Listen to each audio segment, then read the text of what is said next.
you find me playing a character called Jasper. Oh, what's his second name? Baden. Baden. Is it Baden. on? Bad guy. It's on. Just shh. Shh. I play Jasper, who's he's a henchman. He's a bloke down on his luck, a petty criminal, a thug, a villain, a brute, a footpad. Doesn't wipe his feet when he comes in the house. Doesn't wipe. He's a non-wiper. One of life's non-wipers. No, it's not the J-cloth. No.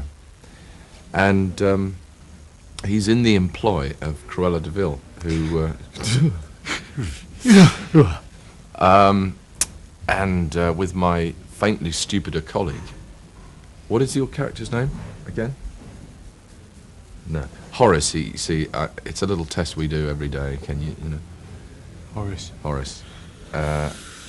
And we basically do her dirty work, and very dirty work it is too. Yes, it is.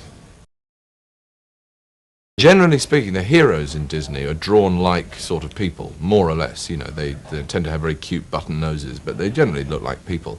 The villains are much more exaggerated as actual physical caricatures, and it's quite hard to get close to the way they would, because what they had in the cartoon was, you know, one beanpole and one person who was just, you know, like that, looked like he'd had a safe dropped on him. They're puppies, aren't they? They're puppies. They're like babies. I mean, what they're doing is they shoot to what the capabilities of the animals as little children. You know, I mean, what they do is fantastic, but I mean, they're very natural performers, aren't they? Oh God, puppies. Yeah. They're very enormously natural. They just seem to have And this they're sort so of ease supportive in front of the each camera. other. Yes. They're great. Although they've ended up saying, you know, they're saying to each other, just never work with children or Mark Williams ever again. Or Glenn Close. What they do is they work, and then, as it were, you know, they do their playing, which is what is the way they would appear on screen. You know, they're played with somebody playing with them off camera, and then they just go. The book. It's a kind of classically constructed fairy tale. It's about, you know, the triumph of good over evil, and evil is represented mostly by Cruella de Vil, who is very evil, and her sidekicks her henchmen are us. Cruella's problem is that she must entrust certain jobs to her henchmen, but unfortunately the only people she can get to do them are two stupid men, and that's her downfall, really.